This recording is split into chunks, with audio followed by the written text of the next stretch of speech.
Hello Internet. You are watching Real World of Junaid. Is it true that people in California do not have enough water? Mendocino, California, is a town on the west coast of the U.S. The year 2021 is very dry. It does not rain much. People in the town facing problems because they do not have enough water. Restaurants and hotels are closed. They do not have water. Tourists cannot use the toilets. Some businesses buy water from special tanks. These tanks bring water from other cities.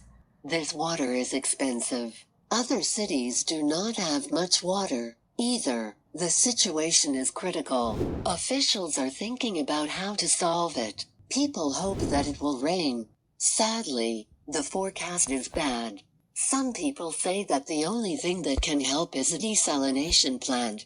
A desalination plant changes seawater into drinking water.